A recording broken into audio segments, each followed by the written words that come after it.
Oh, yeah. 97.3. Come on. Let's go. Traffic Avenue, the show for me and you. Mondays to Fridays, ooh, the Traffic Avenue. Traffic Avenue, the show for me and you. Mondays to Fridays, ooh, the We are Traffic back, bringing you the latest lineup from Betway. Betway starts strong with your front two with Free Play Friday and Swipe Bet. In the middle, you've got all the control with Cash Out and Build a Bet. Plus, with Win Boost, you can boost your sports bet. At the back, they have Smart Picks and the Partial Daily Jackpot. You always get way more with Betway. This offers has been vetted and approved by the Gaming Commission of Ghana. Bet responsibly. No under 18. Terms and conditions apply. Betway. Get way more. Everything you need is true. Yeah. And applause for the Traffic Avenue. Traffic Avenue, the show for me and you. Mondays to Fridays, ooh, the Traffic Avenue.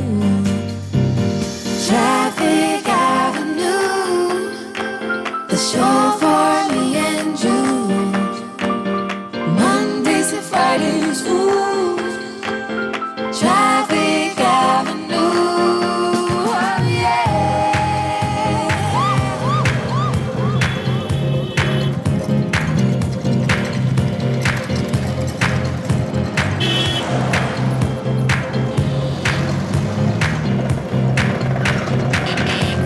Welcome to the Traffic Avenue.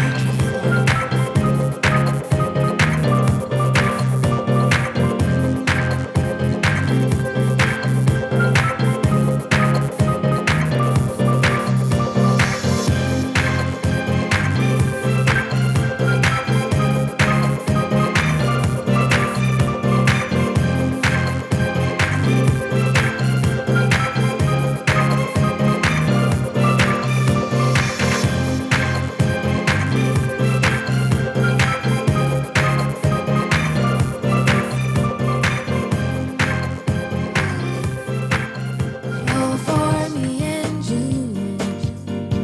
Mondays to Fridays, ooh, the Traffic Avenue. Oh, flex. Buckle up and join the best. Listen to relieve your stress. So yes, let the music soothe your soul and keep it going just to refresh. Buckle and enjoy the ride from 2 to the half of the 5. Mondays to Fridays happening live. Citi 97.3. More variety. Eyewitness News. Be there as it happens. City News.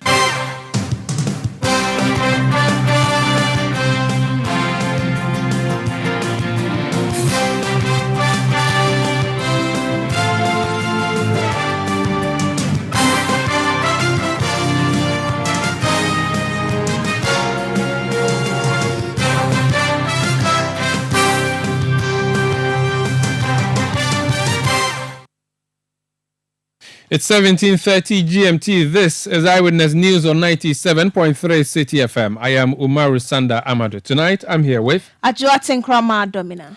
And coming up over the next 90 minutes, Electoral Commission's conduct of local assembly elections flops in many electoral areas over the malfunctioning of electoral devices and the non-delivery of electoral materials. This has been happening in lots of these electoral areas. We'll be going live across the country to understand where the elections have been cancelled and what that means.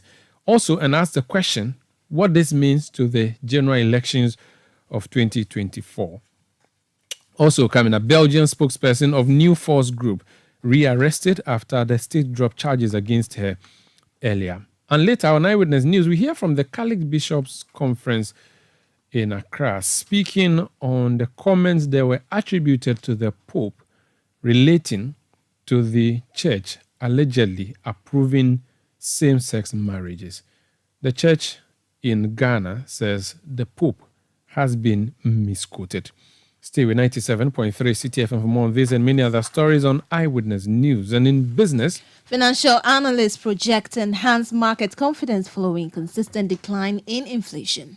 That's in 50 minutes from the Citi Business Desk.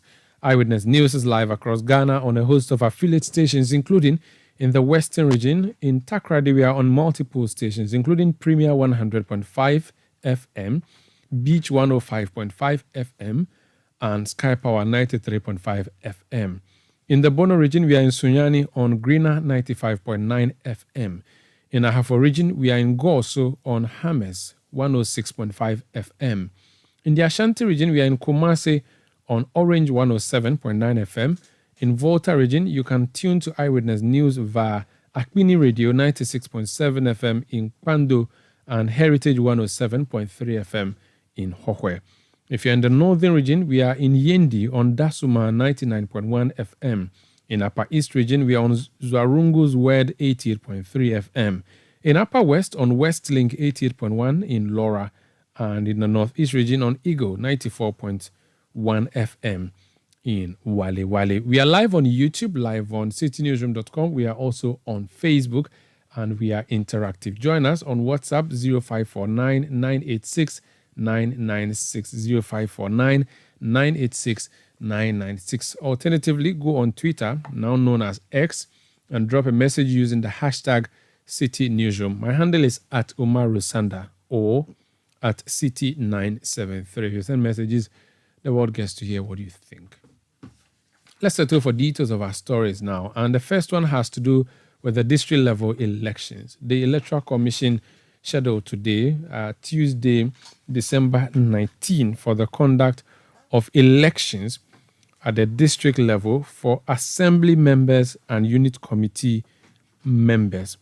In all the districts that the elections have been happening, a number of them reported, and I'm looking at our news platform where our correspondents have been sending in information throughout the morning to 10 and 11 a.m. telling us about how materials were not brought. People had come to queue waiting for the election to happen. The election did not happen. Either Electoral Commission officers did not show up, or in areas where they showed up, the devices failed and they've had to pack bag and baggage and leave. Some had set up their voting centers, their voting booth. All of these were dismantled and they'd had to leave because of challenges. In fact, in front of Citi FM, the polling station here started with initial challenges with the devices. Subsequently, that got restored and people were voting as of 10 minutes past 5 when I went to the station to observe before coming on air.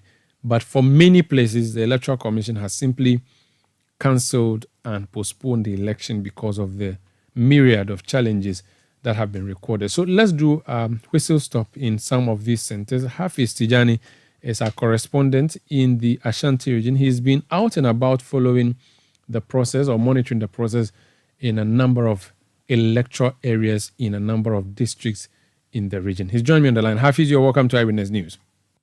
Thank you, Sanda. So give us a recap. In the morning, you went about, of course, expecting that you would see voting and report on it. At what point did you start noticing that voting was not going to happen? So at the Asafo electoral area, where the aspirants were not happy, even before they spoke to us, they had gone to the Electoral Commission's office, regional office, to demand answers on why they were not able to take part in today's process. So the answer that was given to them was that they had some printing mistakes on the ballot paper. So the candidate who was supposed to be number 1 on the ballot paper was brought to number 2, and the candidate that was supposed to be number 2 was also brought to number 1.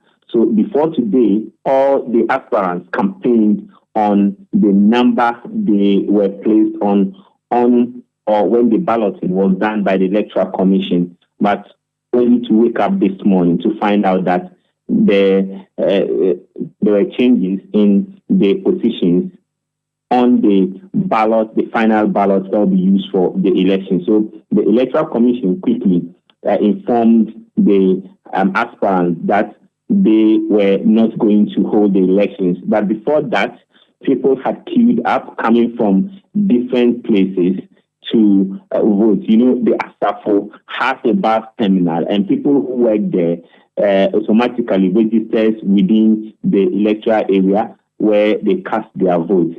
And Asafo also has a big market, and people who work there also register there and they cast their vote there. So these were the people who queued up at the various polling centers to vote before going to their various business or workplaces. But they were left disappointment and they had to go back. We saw elderly people who had come to join the queue as early as 6 a.m.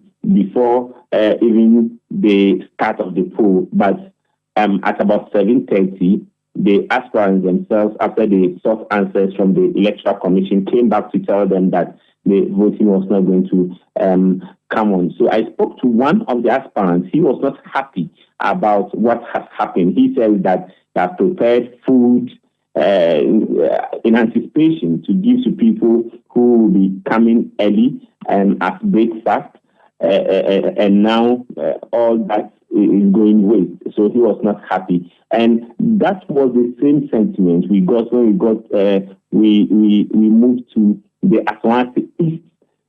The Ashanti West electoral area in the Asokoro municipality, where we're told that there were some technical challenges regarding the printing of these ballots and the elections couldn't come off.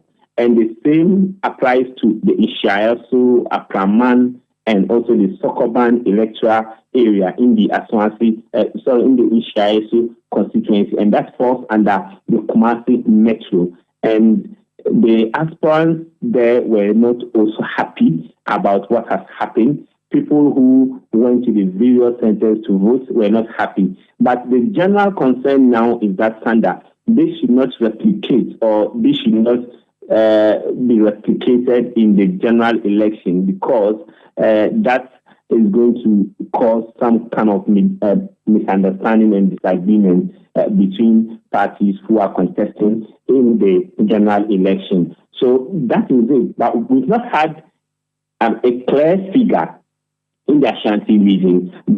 The reports we have gathered across the Ashanti region, we are talking about close to 20 electoral areas where elections did not come off here. We're still trying to reach the Electoral Commission in the region to give us a specific number of electoral areas where elections didn't come off.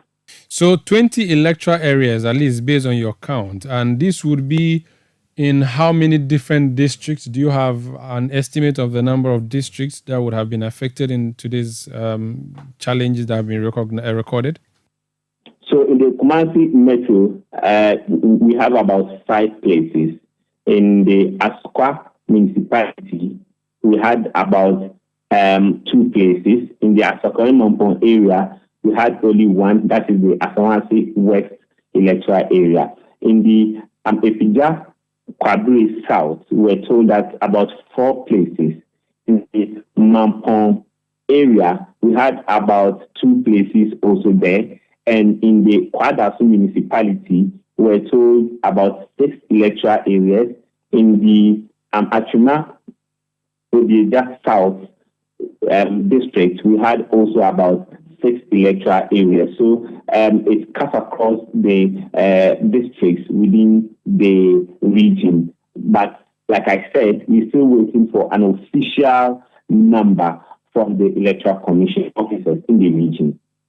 Very well. Thank you so much, Hafiz Tijani, for giving us a snapshot of what happened in the Ashanti region in relation to the district-level elections today, cancelled in many of the areas. Let's go to other regions now and make a stop in the eastern region. Neil Niamate Kanaku is our correspondent there. Neil, which districts did you go to initially cover the process, and at what point did you start noticing that there were challenges and people have had to abandon the electoral or the polling stations? Yeah, thank you very much, Sanda. So first, it was some municipality where the process started on a very slow pace. Electrical materials arrived very late in the day. The process was supposed to have begun at exactly 7 a.m., but as at 10 a.m., the process in the particular district had not begun. Now, I moved from the Zoom and then came to Buakwa North, where similar challenges were going to begin at around 10 a.m. thereabouts. Now, in the new draft, North and South municipalities, as we have it, that is Nana or Agman electoral area. When I got to the place, a number of residents have gathered waiting for the process to begin. I saw the electoral officials they're geared up waiting for electoral materials to be delivered to them for them to begin the process. Now, I was even engaging one of the returning officers when he had a message on his phone and quickly alerted the other returning officers. At that particular area, we have polling station A, B, and C. So the other two officers came together and then they had a short meeting, after which they all removed their branded EC jackets and then started unfolding other items they brought to the venue with. They also took off the rope that had been used to carry off the place. And then in no time, they just quickly jumped into a pragia and then left the place without informing residents who had gathered anything. Now, this did not go really down well with the residents who claimed they wasted their time and then came to the venue as early as 5 a.m. Some of them had already started there because they wanted to go through the process and move from the place and then go to their camps. That place happens to be a farming area, so majority of the residents there are all farmers. Now, the immediate past assemblyman, that is Buahen Enoch, who spoke to me, also expressed frustration because he had to dedicate his time and then move to these people, some of whom are very old, with his car, and then make sure they come and then cast their vote in that particular area. But it didn't go down well because of the postponement of the elections in that particular area. From Newsroom, I then moved to the Electoral Commission regional office in Koforidia, where upon arrival, I met the counterterrorism unit of the Ghana Police Service, who had just escorted some electoral materials into the yard. Now, I counted more than 18 district EC officials in that particular yard who were waiting for the items to be sorted out for them to move from the headquarters and then to the various districts where they came from. Now, when I got to the place, you could clearly see electoral officials working tirelessly to ensure that all the sorting is done. Now, Sandra, my sources within the yard indicated to me that the items which they were sorting was just the ballot papers for the unit committee members. And that the ballot papers for the assembly members they are yet to take delivery of those items. So you could clearly see that that delayed the process in the majority of the district we have, and also it also called for the cancellation of or the postponement of the electoral process in 20 districts in the region. Now, only 13 districts had the elections today in the Eastern region. That is the Okra district, Suhum, Etiwa East, Akuyapem South, Upper West Akim, Yellow Krobo, Kwahu South, Eshujaman, Sauma Dweji, Afam Plains North and South, West Akim, and then Buakwa North. Now, Sanda, basically, this happens to be the 13 out of the 33 districts in the Eastern region. Only 13 successfully went into today's district assembly elections in the Eastern region. The assembly members, or at least the candidates in the election, did some of them speak to you? What did they make of what happened?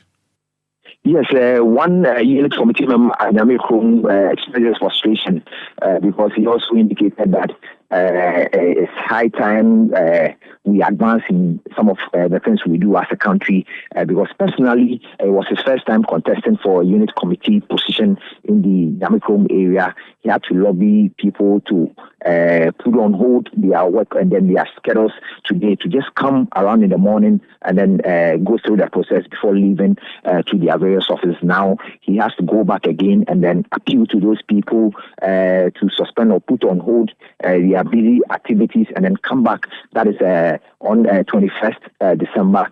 To also go through that same process again. Some of the things we are hearing is that some of the assembly members also prepared some food for these people in their area, especially the aged in their community. But because the process was put on hold, it's been postponed. They also have to organize another food when it comes to 21st December, that is on Thursday, so that it gives to these people. So frustrations among these members who are geared up for today's elections. Very well. Thank you so much, Hafiz. Not Hafiz, I beg your pardon. Neonia Matekanaku, our correspondent in the Eastern region, telling us what happened in relation to the election that was supposed to have happened in a number of areas, which election did not take place because of the challenges that we are reporting to you about. Indeed, let me say that over the past few hours, we've been making frantic efforts to reach the officials of the Electoral Commission, from Jean Mensah all the way to below. Every officer of the Electoral Commission, they have not been responding to our request for interview, save a statement that they issued earlier in the day. We'll be reading that statement for you. But let's understand how difficult this has been for a lot of the candidates, because as you do know, many persons have been hoping that today they'll get elected. They have prepared, and when it got to the D-Day, things did not go as they had planned. Let's speak to one of these particular candidates, or one of the candidates in the electoral areas that had the election postponed. This is the Kokoti electoral area in the Ofinso district of the Ashanti region. Zainab Al-Hassan was an aspiring assembly person for this election. She's joined us on the line. Madam, you're welcome to Eyewitness News. Thank you. Tell us about preparations towards today before we talk about today. Thank you very much for the opportunity. I would like to say a big good evening to the people of Ofinso who are all over the country listening to me right now. The preparation towards this day was very hectic, but we were looking forward to everything coming to an end today. We've done a lot of things when it comes to campaigning. We've managed to do all our homework. We've done our door-to-door. We prepared adequately for today, and unfortunately this happened, which has caused a lot of issues for us, money-wise, our time, and a lot of other factors. It's quite unfortunate what happened, because it's a big blow to us. We prepared a lot to come to this day, and then we had to get to today when everything was intact. We're looking forward to voting, and then subsequently knowing who is going to be leading the Kokoti electoral area as the assembly member. But unfortunately, this happened. So at what point were you told that this election was not going to take or come off as planned? Very late, almost noon. It was almost 12 noon when we were told that this election was not coming on. They kept telling us that the materials are on the way coming, so we should wait, we should calm down. A lot of people came out to vote. Some wanted to vote before going to their offices, markets, farms. They all came out in their numbers to vote, but they waited, and because there was no new news coming, people got tired, and then they had to leave to do their work. And around 11:30, thereabouts, going to 12 noon, they called us and then informed us that the election is not coming on, and that we should pack our stuff and go back home. How many polling stations do you have in your electoral area? I have 9 polling stations in my area. So not a single ballot was cast in any of these? Not a single ballot was cast. What they told us was that they have the assembly members' ballot papers ready, but they don't have that of the unit committee members.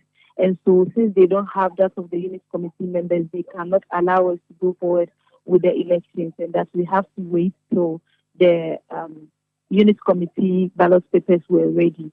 Not even one single machine was brought. Nothing was brought to the centers to even show that there was something going to happen, apart from the booth that they brought, which was even set up around 8 going to 9. An election that we were expecting to start by 7, latest by 8. As at 9 o'clock, they were now even setting up the booth that we were going to vote in. And then we had to wait till they felt we were good enough to be told that the election was not coming up. Okay, so a myriad of issues. So first of all, the materials came late. And is that the only reason that the cancellation happened, or there were challenges with the devices, as we've heard in other areas? They did not even bring any device here, so we can't even say there were challenges with the devices. They did not bring any device here. Like I stated earlier, the only thing that they brought here was the booth that you stand in and vote. There was no ballot box. There was no machines, the verification machines. None of them were brought here. Just the ballot booth that you go inside and vote. Those were the only things that they brought, and the electoral officials who were supposed to work on them. Do you know if they brought ballot papers? Because we are hearing that in some instances, the ballot papers had the photographs wrongly arranged, the names wrongly arranged. Did you even see the ballot papers at any of the polling centers, or they did not even unpack their items? They did not even bring items to be unpacked. They did not bring anything here. Just a few officials came with the booth, and then they set it up. Nothing came, no machine, no ballot papers. So we don't even know how the ballot papers look like, or how the machines even look like. And they told us that they are now printing that of the unit committee members. That is the ballot papers. They are not printing for the unit committee. So we do not even see them. So we don't know if who were left out, or what exactly the problem was. We did not get to see anything. And they did not offer us any further explanation when we asked. Just that the election is not coming on. We should go home and prepare for Thursday. Now, going home to prepare for Thursday, what does that mean to you? Because I believe you would have put in a lot of resources even on election day. What does the postponement mean to you? The postponement has been a big blow to myself and my entire campaign team, because we've put in a lot of resources to make sure that today goes on as smoothly as possible. We have prepared food that our agents are going to take. We have brought in, if you look at the constituency, there are a lot of people, the electoral area, there are a lot of people who are not living in the electoral area. So you have to get a bus and then bring them to the electoral area so that they'll be able to vote. Now you have to pay drivers, you have to pay for fuel, you have to make sure that they take their breakfast before coming. And they all came, and they had to be sent back without any good thing coming out of it. And so we've lost a lot of resources, we've lost money, we have lost our time, a time that maybe we could have been used to do a lot of things. And now there's, in the first place, assembly election, there's low voter turnout. And we were looking forward to make sure that this changes moving forward. So we did our job very well to ensure that a lot of people come out of houses to vote. We were fortunate enough to get them to feel the energy, the excitement of election, and come out to vote. We got a lot of people coming out of their houses, some leaving their jobs behind, some coming all the way from their villages that they are farming in to come and vote. And now they all got here, and this thing happened. So most of them told us that there's no way that they are coming back to vote. There's now voter apathy. They are not coming to vote. And this is a country that we are looking to get more people to get involved in the assembly election. And then we've managed to get people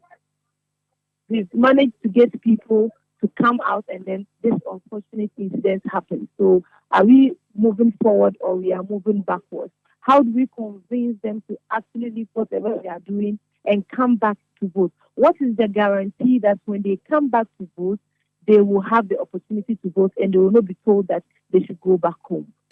We're sorry about what happened. Thank you so much for speaking to us. Thank you. That's Zainab Alasan, one of the assembly member aspirants in the Kokoti electoral area. She's the only lady among the lot contesting in the electoral area in the Ofinso district of the Ashanti region. They could not vote today. They were simply told to pack bag and go home, and they've had to then dismantle everything that was set up. Again, a challenge there with the Electoral Commission's conduct of elections. And like I keep saying, we've been trying to reach the Electoral Commission for answers as to what happened today. The Electoral Commission has not been responding to our request for interviews. Let's get a few more reports on what happened. Calvis Tete is our correspondent in the Central Region. Calvis, you're welcome to Eyewitness News. Which districts or municipalities did you go to, and what happened today? Well, Sanda, I was in the Putu municipality of the Central Region. Earlier in the morning, when the exercise started, 2 electoral areas, the exercise delayed at Alatakokodo electoral area and then Donkoyem electoral area, all in the Putu municipality. The reason being that the electoral materials didn't get here on time. So I spoke to some voters who had joined long queues to vote, and then they expressed dissatisfaction with the fact that they came here as early as 6 a.m. to vote, and then the voting process had not started because the machines. They said there was a mix-up. I spoke to the Electoral Commission officials, and they said there was a mix-up, and that is how come the process delayed.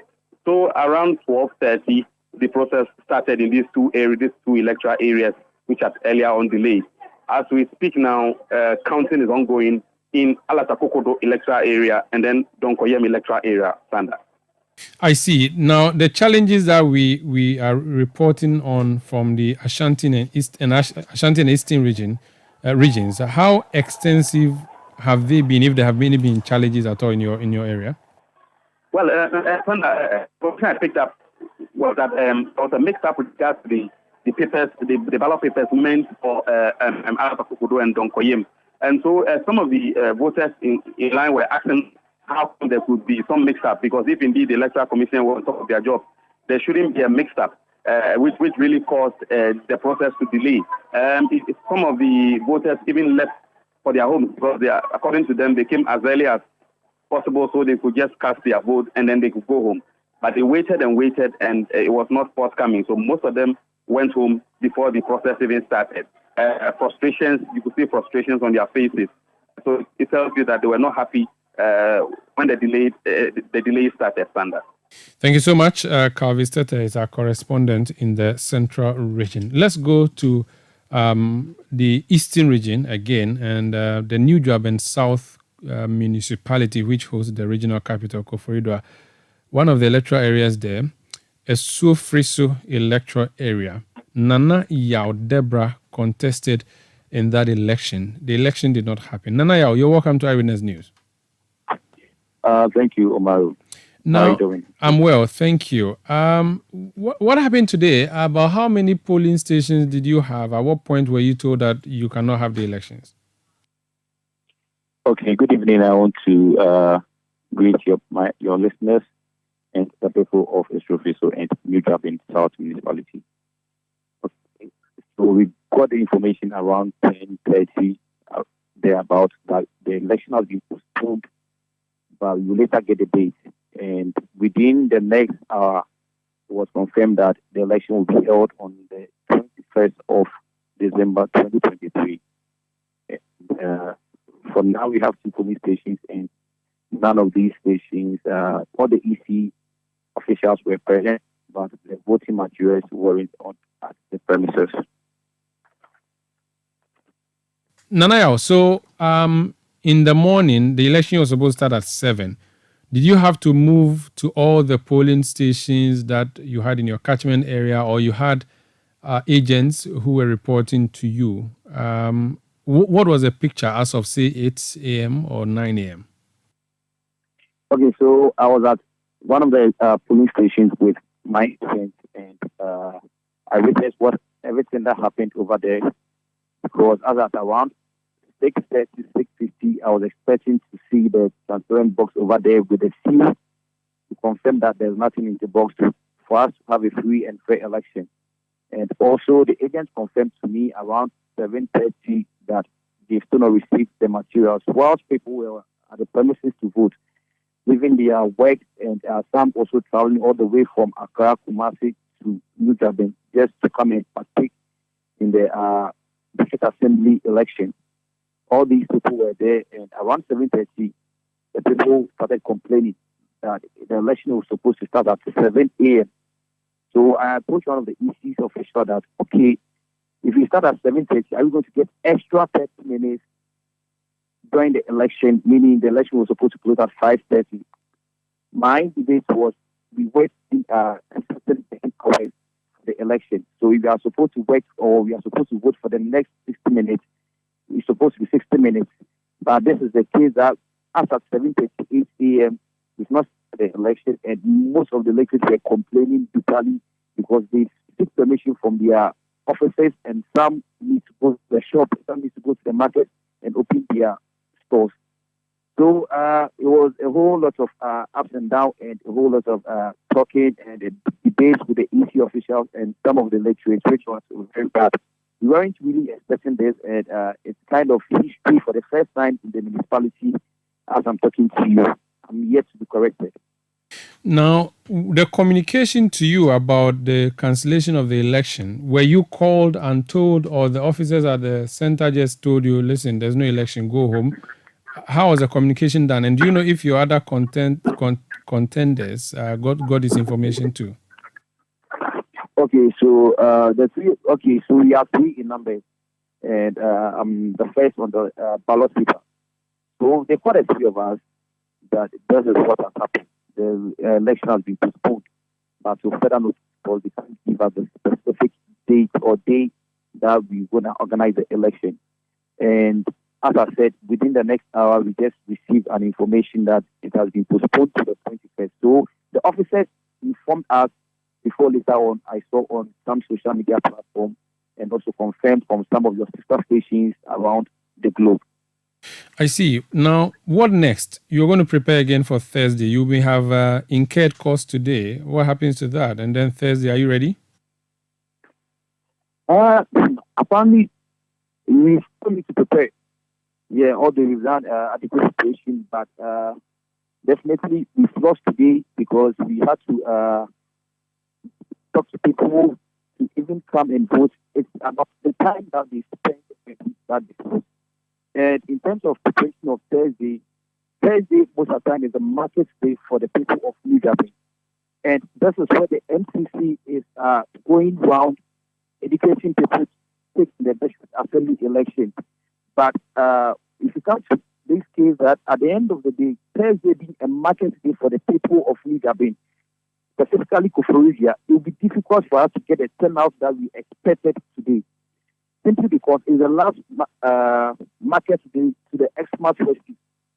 So at the end of the day, the number that we are expecting, I don't think we get the same turnout as compared to today.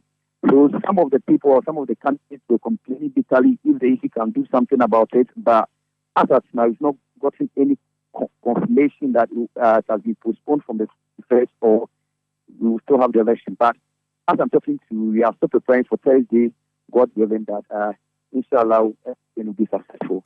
But the people of New Durban, they are complaining bitterly because of their market day, and also because it's a working day, taking 2 off working days within a week, which has been unplanned. I think it's quite bitter and quite unfortunate, but we pray and we are hoping that they will come on board. But the turnout definitely will reduce, and I think it will be very bad that the NCC have wasted a lot of resources to educate people, and at the end of the day, they are not able to achieve the turnout that they are expected to do, because people are supposed to exercise their franchise, as we know. Thank you so much for speaking to us. That's Nana Yao Deborah. He's he's been hoping, he's an aspiring assembly member for the Esuo-Friso electoral area in the New Durban South municipality of the Eastern region. They also had their elections cancelled. When we come back, we'll hear from the domestic election observers.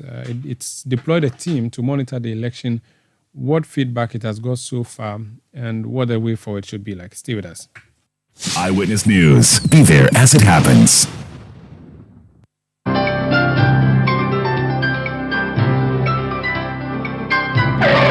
Using a condom will protect you and your partner from HIV, STIs, and unplanned pregnancy. Condoms are an effective way for protection against HIV infection. Don't take risks. Use a condom every time.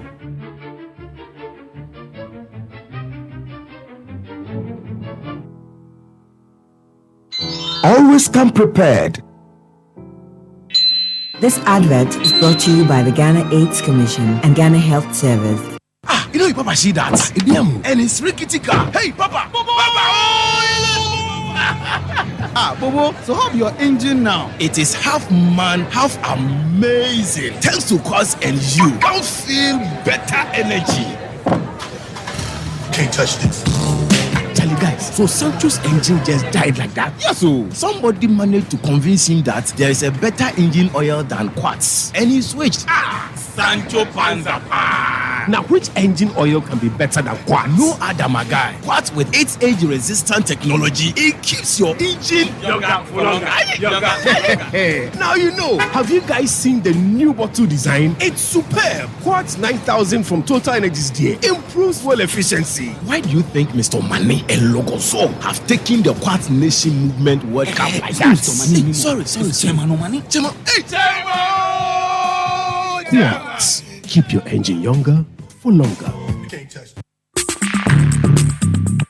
Let your voice be heard on Eyewitness News on Facebook at facebook.com/Citi97.3, Twitter at twitter.com/Citi973, and Instagram at instagram.com/Citi973 with the hashtag Eyewitness News. Yeah, welcome back. Let's bring you some other stories, but still on the district level elections. And former President John Dramani Mahama has called on the Electoral Commission to ensure that incidents of malfunctioning equipment as witnessed in the ongoing district assembly elections are not repeated in the 2024 general elections. Reports of non-functioning of the BVD machines and delays in voting centers plagued the process in some areas. Speaking to the media after casting his ballot at Bole in the Savannah region, the NDC flag bearer charged the Electoral Commission to take steps to forestall chaos in 2024. In my polling station here, electoral area, we were very lucky. Everything has worked very well. Unfortunately, I hear there are glitches in many places. It is my hope that the Electoral Commission will get this act together, because we know that national, presidential and parliamentary elections are more emotive. And if people go to the polls on 7th December 2024 and some of these glitches occur, it will lead to a lot of chaos. And so the EC has to get its act together. Well, John Mahama has also been promising to increase the District Assembly Common Fund from the current 5% to 7% should he win the 2024 elections. If God smiles on us and we win the elections of 2024, we're going to take decentralization seriously. The rest of the ministries, departments and agencies that are still centralized, we're going to complete the decentralization so that we truly hand over power to the people at the local government level. Until we get our decentralization right, Ghana is not going to go anywhere.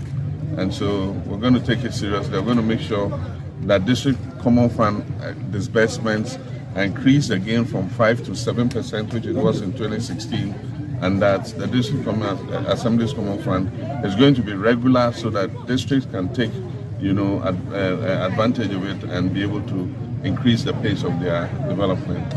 And so those who haven't voted yet, please go to the polling stations and go and select your assembly members. Assembly members carry a great responsibility, and that if I'm elected president, we will pay them an allowance so that it helps them to be able to carry out the duties that they have been elected for. John Dramani Mahama is flag bearer of the National Democratic Congress. So as you've been hearing, elections were cancelled in a number of electoral areas and districts across the country because of a number of challenges, electoral materials having been delivered late, and also some instances we are told the devices were malfunctioning, so the EC had to cancel elections in a number of areas. Let's speak to Albert Ahin. Now, he's the national coordinator for CODEO. CODEO is a coalition of domestic election observers. Mr. Ahin, you're welcome to Eyewitness News. Did you deploy a team to observe today's election? What feedback have you been getting so far, if you did? Yeah, let me be very honest with you. We deployed 50 people to, about 400 people to go and observe these elections. Unfortunately, because I was sick, I've not been able to get any report from them because I'm at home. So it's just like any other person. I'm also watching from the television and listening to news about what's actually going on. I'm yet to receive a report, from my people. I see. Now, what do you make of the reports that you're receiving or you are hearing now from the news about the fact that elections have been cancelled in so many electoral areas? At least 50 electoral areas did not have the elections happening today. Yeah, that tells me that the preparation, maybe there are two things. Either the EC didn't send the materials to the printing houses on time, or the printing houses may have developed some problems while printing. And let us also have in mind that printing of ballots for district assembly elections are normally, very tedious. There's a lot of work entailed in printing ballots for district assembly and unit committee elections. Unlike the presidential and parliamentary, there's a lot of work involved. So the planning ought to have taken place far ahead of time so that, at the time of delivery, there wouldn't have been any problem. So it gives me an indication that either they didn't receive the materials on time or something else may have happened. It's very unfortunate that a lot of electoral areas have got to be postponed because of this delay. Would it be fair to say today's election would be casting a shadow on the general election, and that is a sign of what we should expect on December 7? Would that be a fair assessment? I wouldn't say so, my brother. I've already said that printing of ballots with regards to the district assembly unit committee election is by far of a magnitude that is the person, or that was the part that of the presidential and parliamentary. Remember, with regards to every electoral area, you are printing for 10 people or more who are contesting for unit committee alone. And there are many people also involved in the assembly one regarding the electoral area. So the volume of work in this particular election is far greater than what is going to happen in the presidential and parliamentary. There are more plates that are going to be manufactured to be printed than when we go into the presidential and parliamentary. So that is the difference. Very well, but the fact that this will not be the first time we are conducting local government elections, and knowing the tedious nature that this election is, we still have conducted elections successfully in the past. And so if there is a failure and a mass one this time around, do you blame it solely at the doorstep of the printing process, or is a managerial problem? And that question is important because the management of the election is critical. And if local assembly persons may not be as angry, and the elections that have been cancelled and postponed may not lead to chaos, a national election may. That's why I'm asking that question. Yeah, that's a very good question. And I've not heard from the EC, I've not heard any explanation that has been given. But I'm having a feeling that the printing houses may not have gotten the materials to be printed on time. You see? Or maybe the EC may not have taken people to their place so they could be correcting as they went along. I saw some places where, I don't know, are you hearing me? I'm listening to you, sir. Yeah. I saw some places where, for example, if the candidate's name is Ahin, then they put maybe Kofi or Kwame or something there, which shouldn't have been the case. That is putting somebody's name under a different picture or something. These mistakes should have been corrected by sending people. If, for example, you are printing for a particular region or a district, the district officer should have been there with the team to be doing some of these corrections. I saw some ballot papers that have people's names being swapped here and there. So that is managerial. That is managerial. And I agree with you when you say that because we've been having such experiences, we should have taken a cue and learned our lesson so that we don't repeat these mistakes. So, yes, it will squarely lie with the EC. But as I said, I don't know what really happened, whether they sent it there on time and maybe their machines didn't have, they broke down or whatever. I don't have a clue as to what really happened. But whether we like it or not, the blame squarely lies on the doorstep of the EC because they are the ones running the show. Very well. Thank you so much for speaking to us, sir. Thank you too. That's Albert Ahin. He is National Coordinator of the Coalition of Domestic Election Observers, CODEO. Let's go to the political parties that would have an interest in next year's election. And I do know that they also have subtle interest in the ongoing process, even though they may not say much about it. Before I go on the phone line and speak to an official of the NDC, let me read for you a statement from the Electoral Commission, which was issued this morning before midday. It's titled Rescheduling of District-Level Elections in Some Electoral Areas in the Ashanti and Eastern Regions. The Commission wishes to inform the general public that due to a number of technical challenges, the district-level elections in some electoral areas in the Ashanti and Eastern Regions have been rescheduled to Thursday, 21st December 2023. We apologize for the inconveniences caused residents of these electoral areas. We assure the residents of the affected areas that the district-level elections will be held on Thursday, the 21st of December 2023. And this is signed by Michael Boedu, who is Head of Public Affairs at the Electoral Commission. Mustafa Gbande is Deputy General Secretary of the NDC in charge of operation. Mustafa, you're welcome to Eyewitness News. Do you as a political party deploy observers on elections like this one from the media? We are much interested, and we've been very much interested in activities of this election because it has a bearing effect on the next election that will be organized, which is 2024 general election. So we have followed keenly the developments as far as the district assembly election is concerned. Now, you have seen what has emerged from a number of the voting centers. What do you make of that?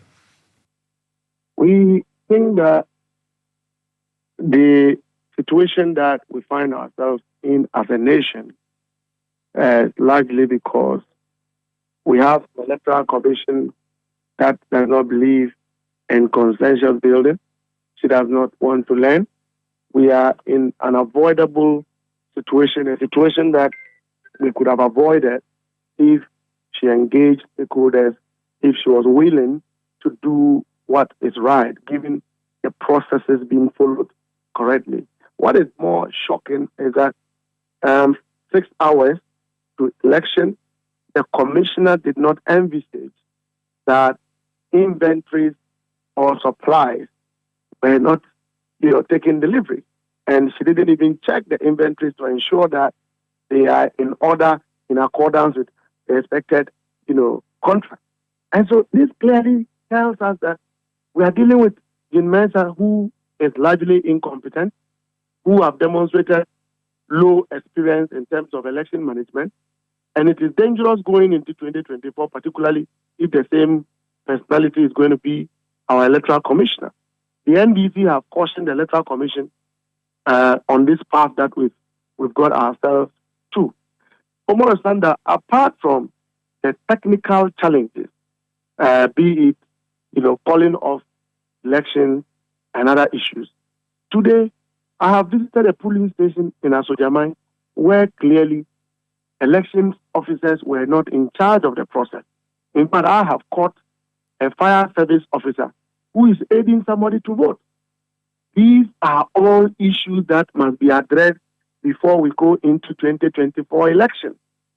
Removing an ink that will identify somebody who has already voted, and if you look at the experience with this exercise, it's something that will aid, electoral fraud.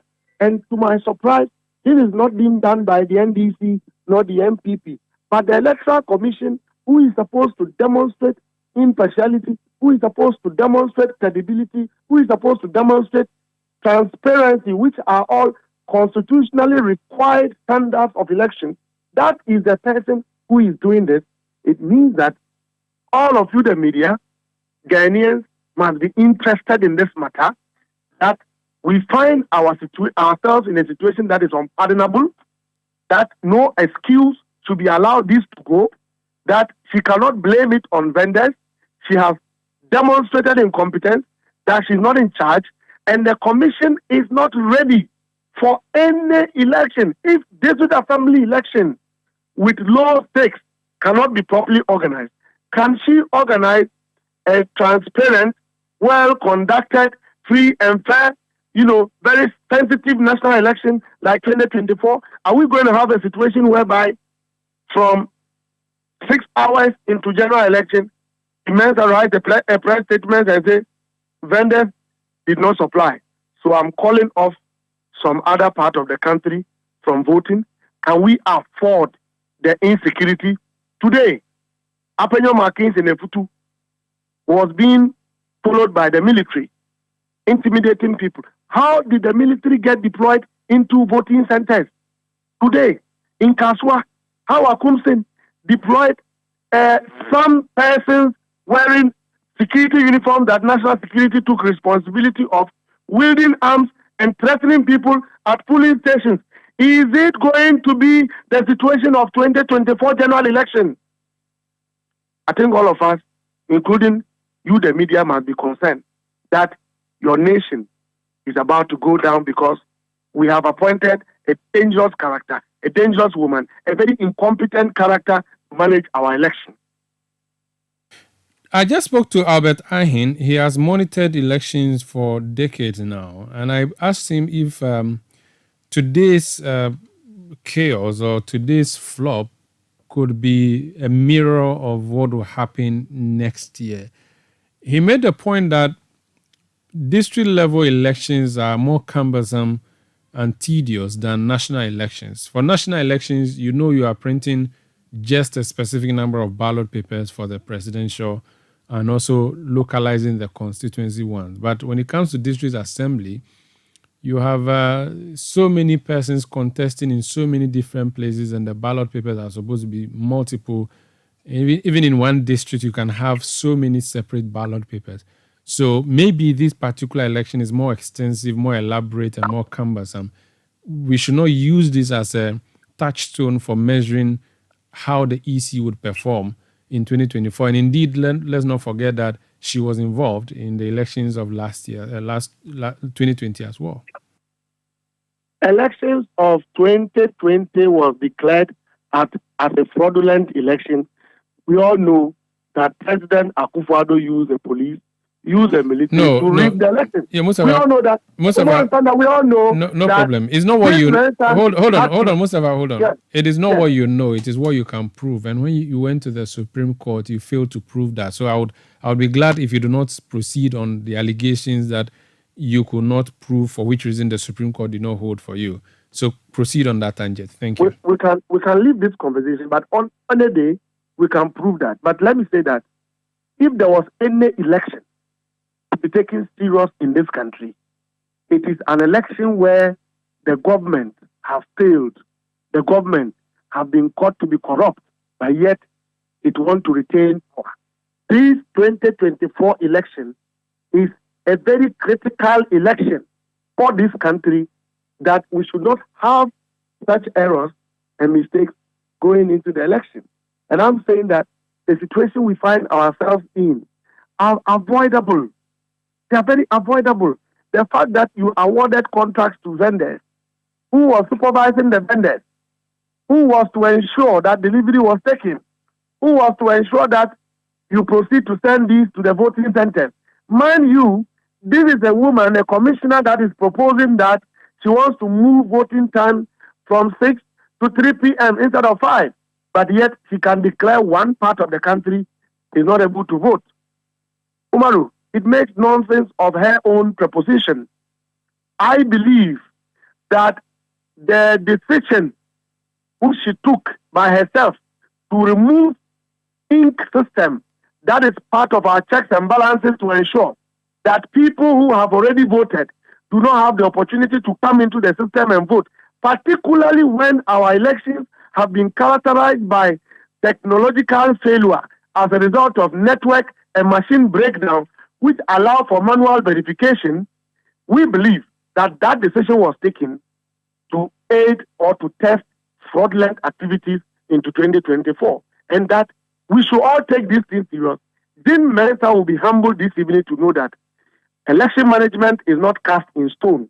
It's about experience, it's about consultation, it's about dealing with people who knows the work than yourself to help you build a solid, transparent, dependable, credible system that will give a free and fair election to the people of Ghana. This problem, this mistake is avoidable.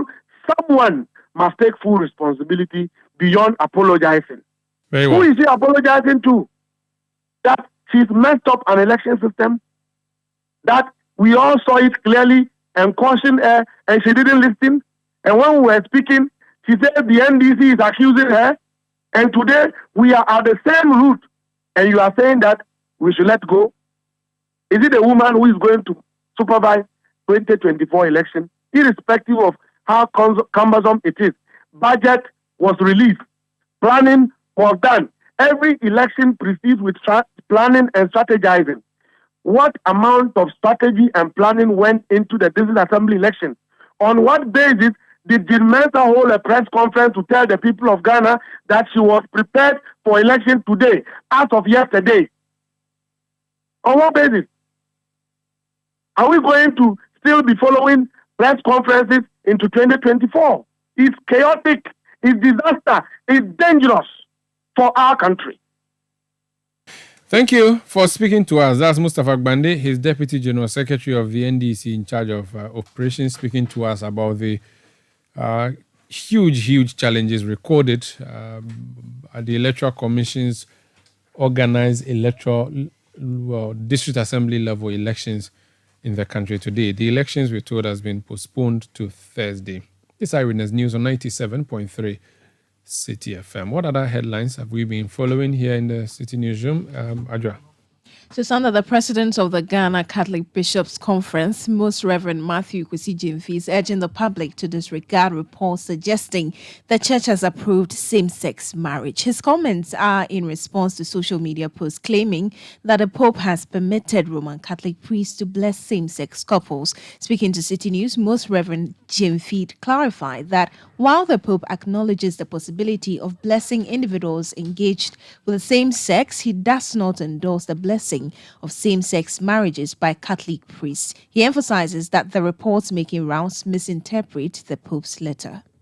What you have seen or read is the Pope clarifying certain matters on what in the Catholic Church we call blessing. So in the Catholic Church, people meet their priest, they come to their priest, and they ask for blessings, which is another way for prayer, for anything. Sometimes they may tell you the sort of things they want their blessing for, or the prayers that they want to pray for them. And this is where the Pope is clarified, because people ask. So when a couple of the same sex come to you as a priest, are you allowed to bless them since they are living in sin? Because the church sees same-sex marriage as sinful. And that was the matter the Pope was clarifying. And the Pope said, yes, you can bless them as human beings. They have come to you as people needing blessing, needing prayer. So you can't deny them prayers or blessings the way you do not deny blessings or prayers to other people who come to you. If they have the courage to come to Father, bless us, pray for us. You are not blessing their union. You are not blessing their marriage, their so-called marriage. You are praying for grace for them. And in the process, you take advantage even to counter them.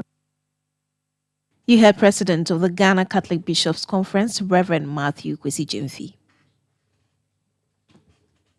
Eyewitness News. Be there as it happens. The other day, I visited Kweku at his spunky new office to congratulate him on opening his business. And man, was I impressed. The business is just moving quick. The sales, customers, everything is just working seamlessly. The secret?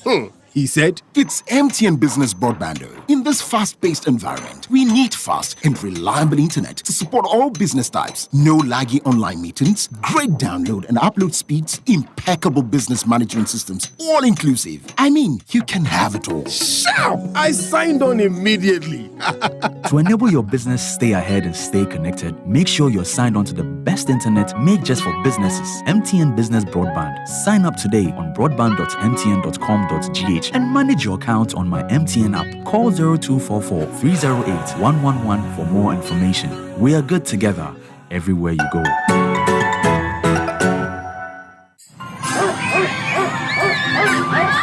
Mommy, please, let's go. Hey, why are you taking the whole family? You've forgotten I said I was coming here today? Forgive me, but we're all headed to Royal Senchi for Christmas. But it's not Christmas yet. Shit. Christmas has started early at the Royal Senchi. From now till 21st of December, you can book a room for 2 people at a promo rate of 1,500 cedis on bed-only basis. You're joking. 1,500 cedis for a room at the plush Royal Senchi? Let me call my husband now. Call 0244 958 822 or 0303 409 180 or send an email to reservations@theroyalsenchi.com. Terms and conditions apply. The Royal Senchi, your luxury riverside escape.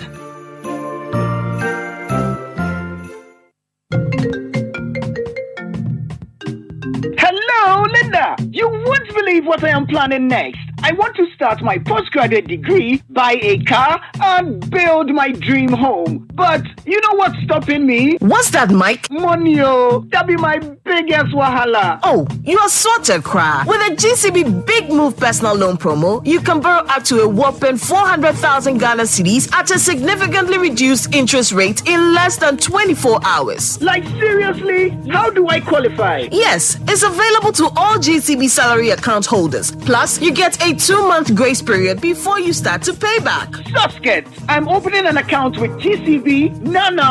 Get a personal loan of up to 400,000 Ghana cedis at a significantly reduced interest rate in less than 24 hours. Call 0800-422-422 or visit your nearest GCB branch today to fund your next big move as we celebrate 70 years of greatness. T's and C's apply. GCB Bank, your bank for life. Get the details. Every significant financial transaction, every market movement, and all the policies that affect your business. City Business News. Be informed. Time now for City Business News on Eyewitness News, brought to you by GCB Bank PLC, GCB Personal Loan. Make that big move and dream a reality. My name is Ajuatin Krama. Domina details now.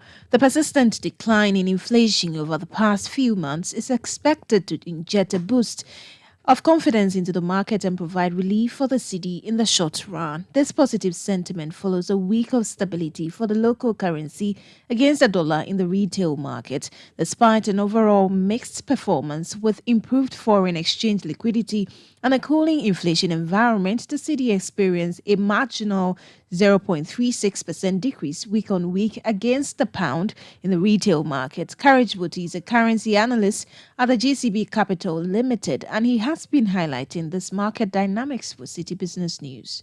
Yes, inflation could have effect on the currency through what they call the purchasing power parity theory, right? It could have impact on the currency.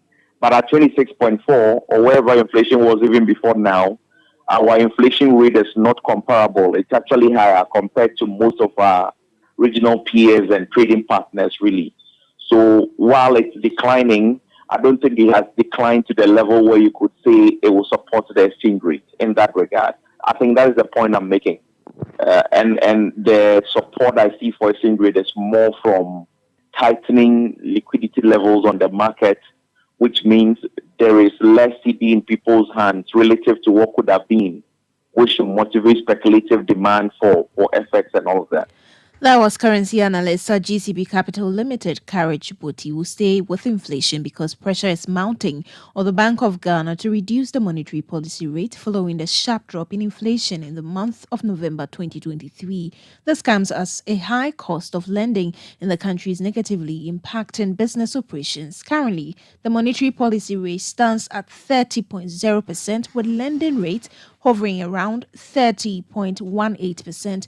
In an interview with Citi Business News, President of the Ghana Union of Traders Association, GUTA, one of the key business groups in the country, Dr. Joseph Obeng, emphasized the urgency for the central bank to revise its policy rate downwards. But I've been propagating that the monetary policy rate should come down so that the cost of borrowing will also be affected positively. And so, in this regard, once the inflation have dropped significantly, I think the onus lies on the Bank of Ghana to also reduce the monetary policy rate. Because I've said it so many times that the inflation as we are experiencing is as a result of cost of doing business. And then the cost of borrowing is also part of the cost of doing business because it's extremely high. So it will serve our own interest and the interest of the nation to bring down further the inflation rate if the cost of borrowing is also reduced. Everything stands to reason for the monetary policy rate to be reduced to affect the commercial lending rate.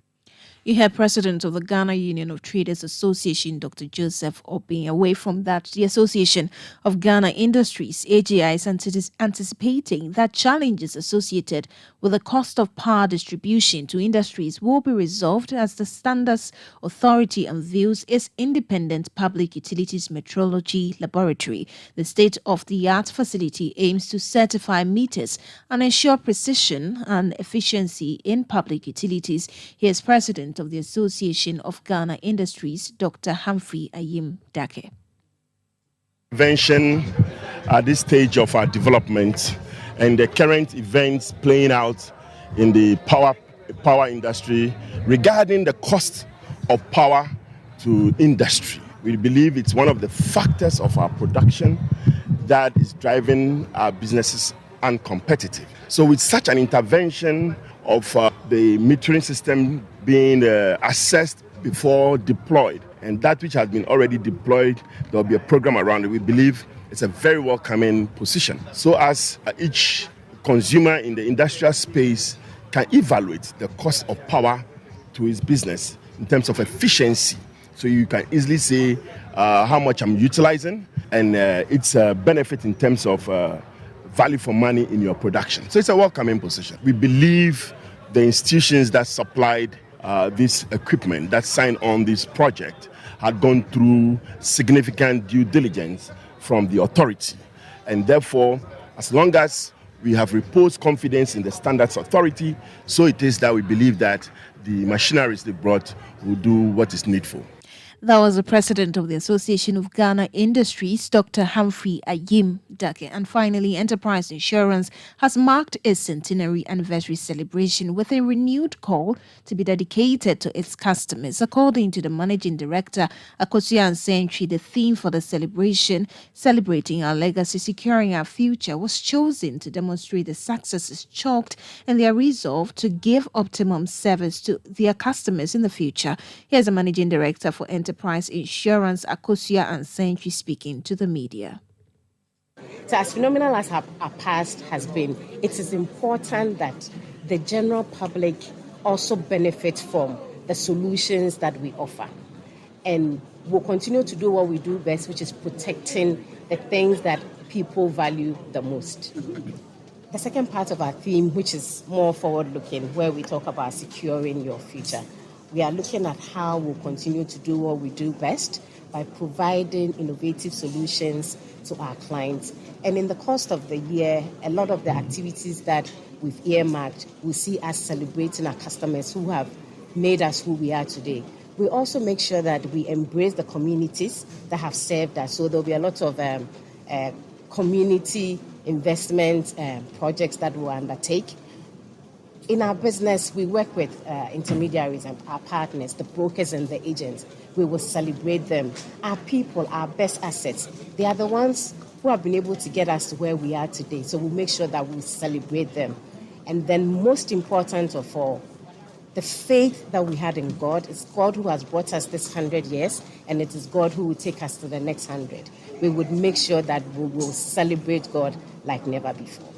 Akosua Enchi is Managing Director of Enterprise Insurance. And that's all for City Business News on Eyewitness News. The business news is brought to you by GCB Bank PLC, GCB Personal Loan. Make that big move and dream a reality. My name is Ajwa Tinkrama Domina. Many thanks for listening. Up next is Point Blank.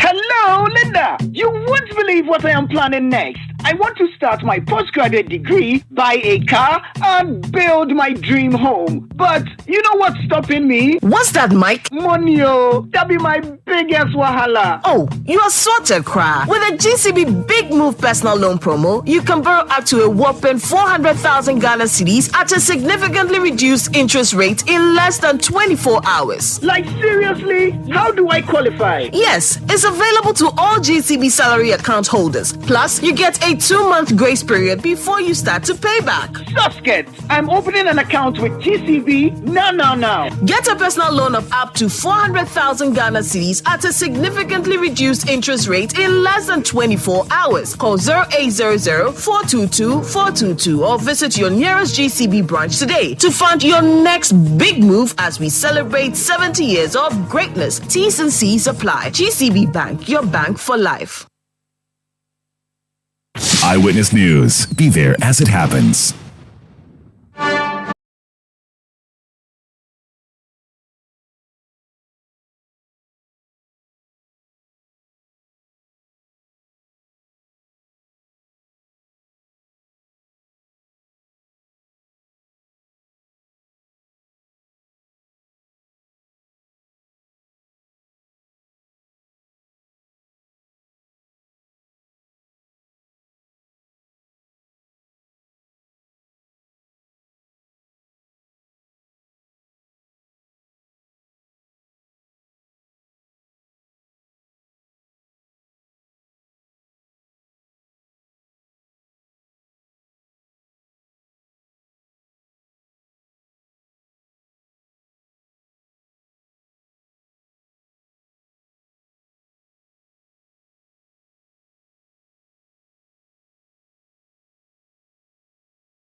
Tonight on Point Blank, we're talking about two issues. The group known as the New Force, which has billboards in town with a guy wearing a mask, whose spokesperson was arrested and charged. She was back in court today. We'll talk about the Catholic Bishops' Conference here in Ghana, speaking in reaction to a reportage suggesting that the Pope, who is the head of the Catholic Church, had endorsed same-sex marriage. Before we talk about that, a spokesperson for the New Force political movement, Shalima Abusi, has been rearrested after a charge of obtaining a student permit with false declaration against her was withdrawn. The Belgian national was arraigned last week for allegedly presenting false documents purporting to be a student of the Ghana Christian University College to obtain a residence permit. The case was expected to go into full trial today after she was granted a bail to the tune of 20,000 cedis, but prosecutors from the Immigration Service led by ACI Adolf Abuaji Asenso revealed in court that they have instructions to withdraw the case. The accused was thus discharged, but moments after she stepped out of the courtroom, an immigration van picked her up. The Ghana Immigration Service says a decision will be taken today on the next line of action. Let's hear now from her lawyer, Francis Xavier Sosu. You came to the court and said that you have asked that the court, the charges against the person be dropped. The charges are dropped, the person is discharged.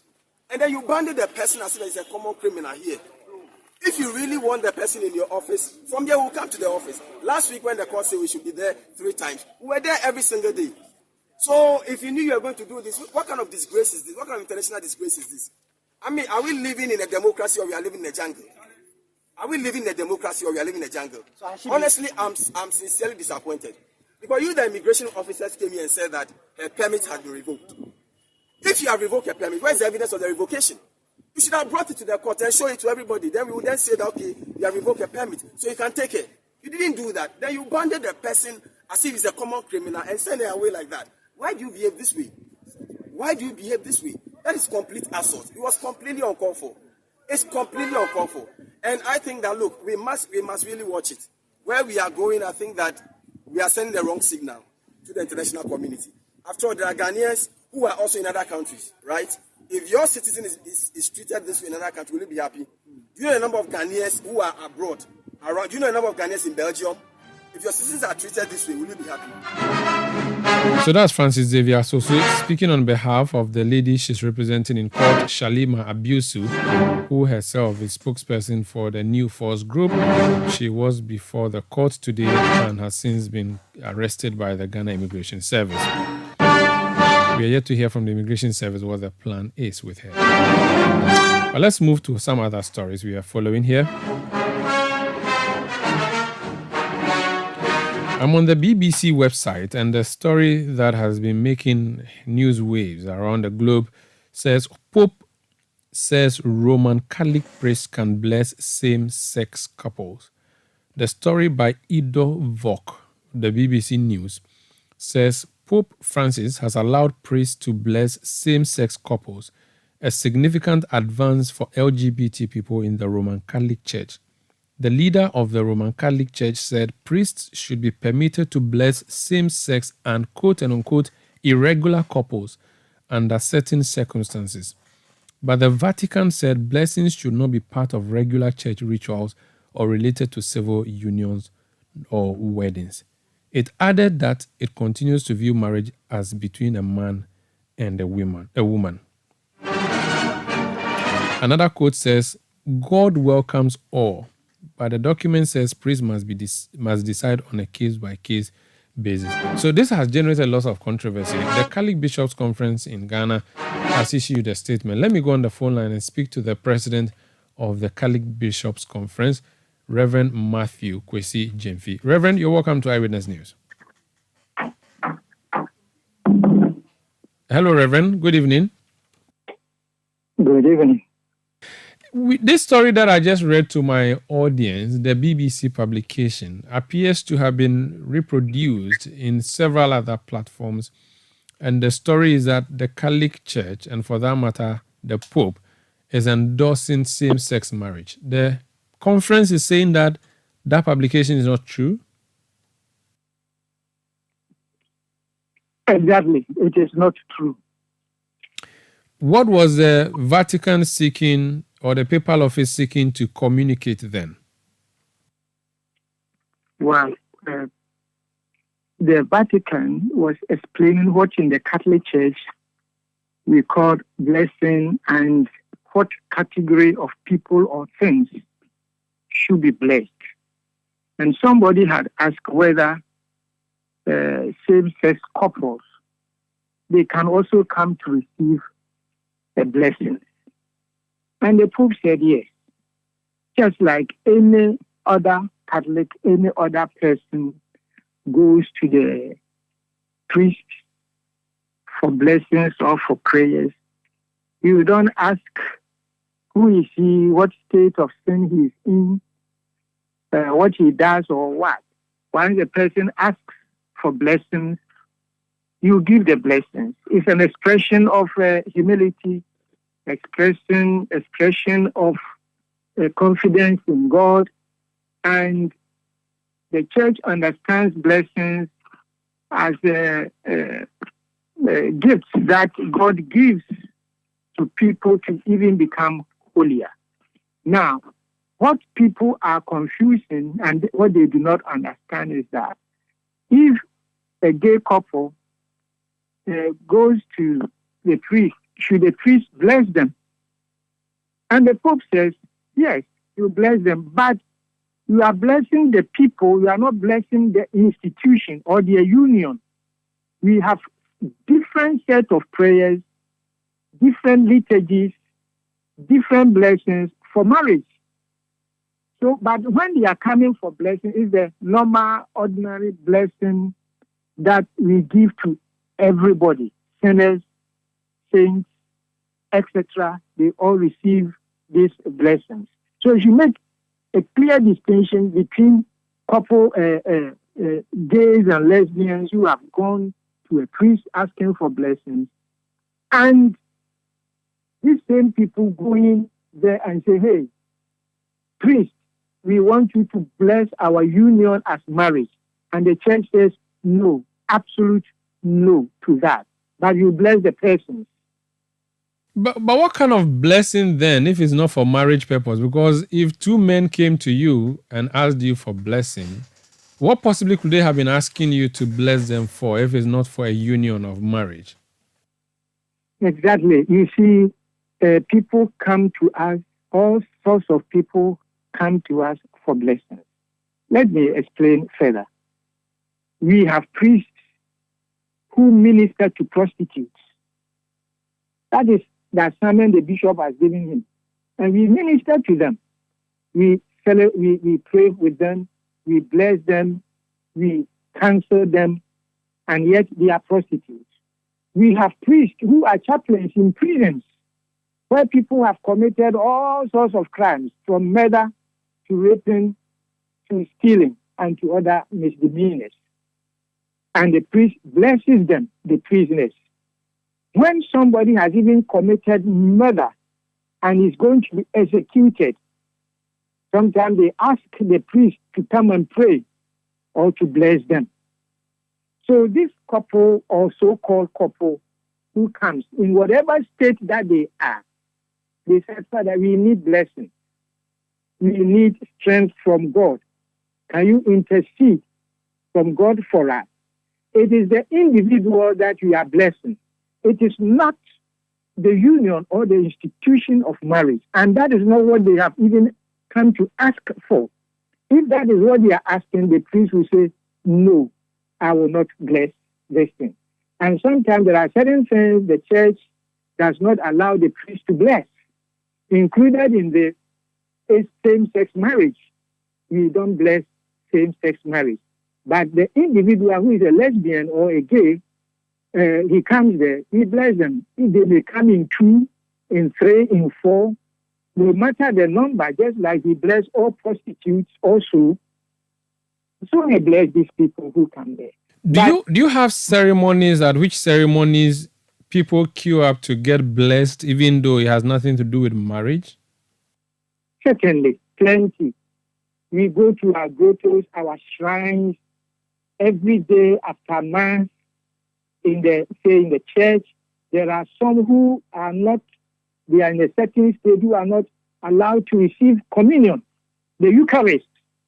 So you see many Catholics in the church, not all of them are permitted to receive the Eucharist, which is the highest form of blessing. But after church, and even in the church, they come to say, "Father, bless me," or "Father, intercede with God for me for this, and for that, and for that, and for that." But the highest form of blessing, which is the Eucharist, they are not allowed to participate.